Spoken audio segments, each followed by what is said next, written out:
Welcome to Neural Battlefields, where we explore the darkest chapters of human history to understand how the unthinkable becomes reality. I'm your host, and today we're diving into one of the most chilling stories ever told. How a failed artist from Austria became the architect of humanity's greatest nightmare, and how democracy itself became the weapon that destroyed democracy.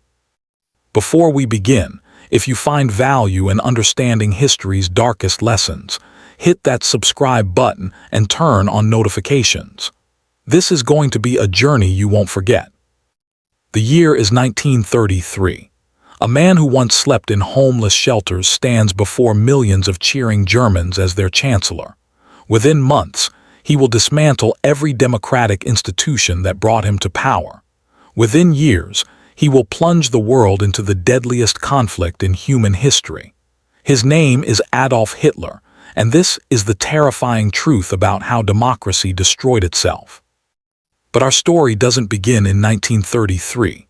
It begins on a cold April day in 1889 in a small Austrian town called Braunau am Inn, where a baby boy is born to Eloi and Clara Hitler. Nothing about this birth suggests the horror that will follow. Young Adolf is just another child in the Austro-Hungarian Empire, dreaming ordinary dreams. His childhood is marked by a domineering father and a doting mother. Eloi Hitler, a customs official, is strict and often violent. He wants his son to follow in his footsteps as a civil servant, but young Adolf has different dreams. He wants to be an artist. He spends hours sketching buildings and landscapes, imagining a future in Vienna's prestigious Academy of Fine Arts. When Eloi dies in 1903, the family discipline crumbles and Adolf's performance in school deteriorates rapidly. At 18, Hitler travels to Vienna confident he'll be accepted into the academy, but reality delivers a crushing blow. He's rejected, not once but twice. The examiners find his work unsatisfactory, particularly his drawings of people. This rejection becomes a festering wound in his psyche. Instead of returning home in defeat, he stays in Vienna, living in men's hostels, selling postcards and paintings to tourists, barely scraping by. Vienna in the early 1900s is a cauldron of political extremism and racial theories. The city is experiencing massive demographic changes, with people from all corners of the empire flooding in. Hitler absorbs the poisonous political atmosphere like a sponge. He reads pamphlets from radical nationalist groups. He attends speeches by anti-Semitic politicians like Karl Lueger, Vienna's mayor, who has mastered the art of using Jewish people as scapegoats for every social problem. These years in Vienna's gutters are where Hitler's ideology takes shape, a toxic mixture of extreme nationalism, racial hatred, and a belief in the superiority of the Aryan race. Then comes 1914, and with it, World War I. For Hitler, the war is salvation. He volunteers for the German army despite being Austrian. Finally, he has purpose. He serves as a messenger, running communications between command posts, a dangerous job that earns him the Iron Cross. For the first time in his life, he feels he belongs to something greater than himself. He's a mediocre soldier by most accounts, but the war gives him an identity and a cause. And then Germany loses. The armistice of November 1918 devastates him. Like many German soldiers, Hitler cannot accept defeat. Instead, he embraces the stab-in-the-back myth, the conspiracy theory that Germany wasn't defeated on the battlefield but betrayed from within by Jews, communists, and liberal politicians who signed the armistice. This lie will become central to his political message. Post-war Germany is a nation in agony. The Treaty of Versailles imposes crushing reparations. Germany must accept full blame for the war, give up territory, limit its military, and pay billions in compensation. The economy is in ruins. Political violence erupts in the streets between communist revolutionaries and right-wing paramilitary groups. The new democratic government, the Weimar Republic, is born into chaos. This is the world where Hitler finds his true calling, politics. In 1919, he's assigned by the army to investigate a small political group called the German Workers' Party. Instead of just observing, he joins them. He discovers he has a gift, a terrifying gift. He can speak. His rage-filled oratory mesmerizes audiences. People who hear him describe an almost hypnotic quality to his speeches. He doesn't just talk, he channels the anger and humiliation of millions of Germans. Within 2 years, Hitler has taken control of the party, now renamed the National Socialist German Workers' Party, or Nazi Party for short. He redesigns their symbolism, adopting the swastika, the raised arm salute, and the red, white, and black banners. He builds a paramilitary force, the Sturmabteilung or SA, brown-shirted thugs who beat up political opponents and protect Nazi rallies. The party's message is simple and seductive. Germany has been betrayed, the Weimar Republic is illegitimate, the Treaty of Versailles is a humiliation that must be reversed, and all of Germany's problems can be blamed on Jews, communists, and weak democratic politicians. In November 1923, believing the moment is right, Hitler attempts to seize power in Munich in what becomes known as the Beer Hall Putsch. It's a complete failure. Police open fire, killing 16 Nazis. Hitler is arrested and put on trial for treason. But here's where things get interesting. The trial should have ended his political career. Instead, it launches him to national fame. The judges are sympathetic to his nationalist message. Hitler uses the courtroom as a stage, delivering passionate speeches that newspapers across Germany publish. He's sentenced to just 5 years in prison and serves only 9 months. In prison, Hitler writes Mein Kampf, or My Struggle, a rambling manifesto outlining his ideology and plans for Germany.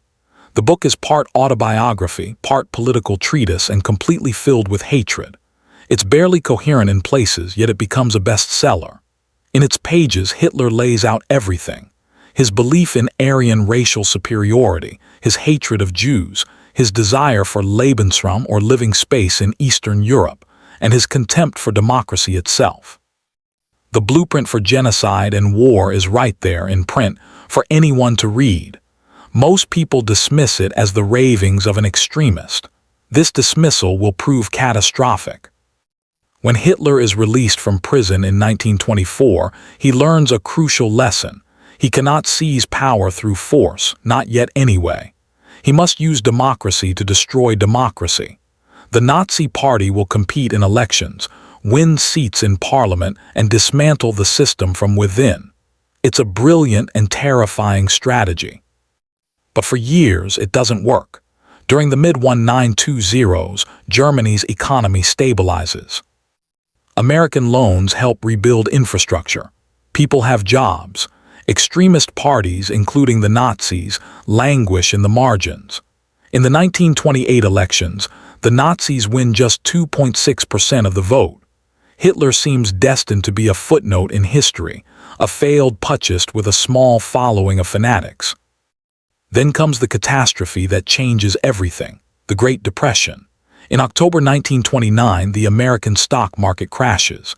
The economic shockwave circles the globe, but it hits Germany with particular force. American loans are recalled, banks fail, businesses collapse. Unemployment skyrockets from 1.3 million in 1929 to over 6 million by 1932. That's nearly a third of the workforce. Families lose everything. Middle-class savings evaporate. Desperation spreads like plague. This is the moment Hitler has been waiting for. When people are desperate, they look for someone to blame and someone to save them. The Nazis offer both. They blame the Weimar democracy, the Treaty of Versailles, Jewish bankers, communist agitators, anyone but the complex economic forces actually responsible. And they promise simple solutions: restore German pride, tear up the treaty, create jobs, make Germany great again. The Nazi propaganda machine, led by Joseph Goebbels, is ruthlessly effective. They plaster cities with posters. They use the latest technology, flying Hitler around Germany in airplanes so he can speak in multiple cities in a single day. They stage massive rallies with torchlight parades, music, and theatrical spectacle. They publish newspapers spreading conspiracy theories. They use film and radio. Every tool of modern communication is weaponized. But here's the crucial point. Hitler doesn't win through propaganda alone. He wins because Germany's traditional conservative elites make a catastrophic miscalculation. They think they can use him. As the Nazis gain votes, becoming the largest party in parliament by 1932, industrialists start funding them, seeing Hitler as a bulwark against communism. Conservative politicians believe they can control Hitler, that they can make him a puppet chancellor while they pull the strings. President Paul von Hindenburg, the aging war hero who despises Hitler personally, is persuaded by these advisors. On January 30, 1933, Hindenburg appoints Adolf Hitler as Chancellor of Germany. The conservatives think they're being clever. Hitler is Chancellor, yes, but the cabinet has only 3 Nazis. The rest are traditional conservatives who believe they can restrain him. They tell themselves they've tamed the tiger. Within months, they'll realize they've opened the cage. Hitler moves with stunning speed. On February 27, 1933, just weeks after becoming Chancellor, the Reichstag building burns. To this day, historians debate whether the Nazis set the fire themselves, but it doesn't matter. Hitler uses it as a pretext. He convinces President Hindenburg to sign the Reichstag fire decree, suspending civil liberties and allowing the arrest of political opponents without trial. Communist and socialist leaders are rounded up. The March elections are held in an atmosphere of terror, with SA thugs intimidating voters. Even with this intimidation, the Nazis only win 43.9% of the vote. They don't have the 2/3 majority needed to change the Constitution. So Hitler employs another tactic. In March 1933, he introduces the Enabling Act, which would allow him to pass laws without parliamentary approval for 4 years. It's essentially asking Parliament to vote itself out of existence. Getting this act passed requires support from other parties. The communists are already banned or arrested. Hitler makes promises to the Catholic Center Party guaranteeing church rights. He gives solemn speeches about respecting democracy. The SA surrounds the building, chanting and threatening, and incredibly, tragically, the parliament votes for its own destruction. Only the Social Democrats vote against it. The Enabling Act passes. Democracy has voted to commit suicide. What follows is called Gleichschaltung, or coordination, a bureaucratic term for totalitarian transformation. Every independent institution in Germany is either destroyed or Nazified. Labor unions are abolished and replaced by a Nazi-controlled labor front. Political parties are banned. State governments are dissolved. Newspapers are shut down or brought under party control. Books are burned in massive public bonfires. Universities are purged of Jewish professors and those who won't conform. Youth organizations become Hitler Youth. Churches are pressured into compliance. The Nazis also begin implementing their racial ideology. In April 1933, just months after taking power, they declare a boycott of Jewish businesses. The SA stands outside shops with signs saying, "Don't buy from Jews." It's the beginning. In 1935, the Nuremberg laws strip Jews of citizenship and ban marriages between Jews and Aryans. Jewish people are systematically excluded from professions, universities, and public life. And what about opposition? Where are the people who should have stopped this? Some resist. Some flee the country. Some are arrested and sent to the first concentration camps, initially built for political prisoners. But most Germans either support what's happening or stay silent. Why? Partly it's fear. The Gestapo, the secret police, creates an atmosphere of terror. Anyone can be denounced for a careless word. Partly it's propaganda. The constant message that Germany is being restored, that the humiliation of Versailles is being reversed. Partly it's economic. Hitler does reduce unemployment, primarily through massive rearmament and public works projects. People have jobs again. But there's something else, something darker. Many Germans genuinely believe in Hitler's vision. They believe in racial superiority. They support the persecution of Jews. They want a strong Germany dominating Europe. The uncomfortable truth is that Hitler doesn't impose his will on an unwilling nation. Millions of Germans enthusiastically embrace it. By 1934, only one potential threat to Hitler remains: the SA itself. Led by Ernst Röhm, the SA has grown to millions of members, and Röhm wants a second revolution to make the Nazi regime truly socialist and to merge the SA with the German army. The army generals hate this idea, and Hitler needs their support.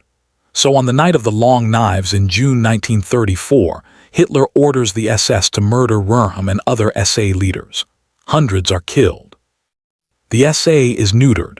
The army is satisfied. When President Hindenburg dies in August 1934, Hitler merges the positions of president and chancellor, becoming Führer, absolute leader. Every soldier and civil servant swears a personal oath of loyalty not to Germany but to Adolf Hitler. Democracy is dead. It died not primarily through violence, though violence was crucial, but through legal processes, through elections, parliamentary votes, and constitutional mechanisms. The Weimar Republic had one of the most progressive constitutions in the world, guaranteeing extensive rights and freedoms. But constitutions are just paper. They cannot protect democracy if people don't value democracy. The terrifying lesson is this: democracy destroyed itself in Germany. It was used as a tool for its own demolition. Hitler never won a majority in a free election. He came to power through a combination of economic crisis, political miscalculation by elites, propaganda, intimidation, and the exploitation of democratic procedures. And once in power, he systematically dismantled every check and balance, every protection, every institution that could have stopped him. What happened next, we know all too well. The invasion of Poland in 1939, starting World War II, the conquest of much of Europe, the Holocaust, the systematic murder of 6 million Jews and millions of others deemed undesirable, cities reduced to rubble, over 70 million people dead worldwide, the worst catastrophe in human history, all stemming from the decisions made in Germany between 1933 and 1934. So what are the lessons for us today? First, democracy is fragile. It requires constant vigilance and active participation. It cannot be taken for granted. Second, economic desperation makes people vulnerable to extremism. When millions are suffering, demagogues thrive. Third, words matter. Hitler told everyone exactly what he planned to do, and people didn't take him seriously until it was too late. Fourth, traditional elites who think they can control and use extremists for their own purposes almost always lose that gamble. Fifth, institutions and norms only protect democracy if people are willing to defend them. The rise of Adolf Hitler is not just a historical curiosity. It's a warning that echoes across the decades. It shows us how quickly civilization can collapse, how easily hatred can be normalized, how democracy can be weaponized against itself. It reminds us that the unthinkable can become real if we're not careful, if we're not vigilant, if we're not willing to stand up for the values that protect human dignity. This has been Neural Battlefields, exploring the battles fought not just on physical terrain but in the human mind and society itself. If this documentary taught you something valuable, please hit that like button and share it with others. These are lessons the world cannot afford to forget. Subscribe to the channel for more deep dives into history's most crucial moments. Leave a comment below. What shocked you most about this story? What parallels do you see in our world today? Remember, those who cannot remember the past are condemned to repeat it. Until next time, stay curious, stay informed, and never stop questioning. This is Neural Battlefields signing off.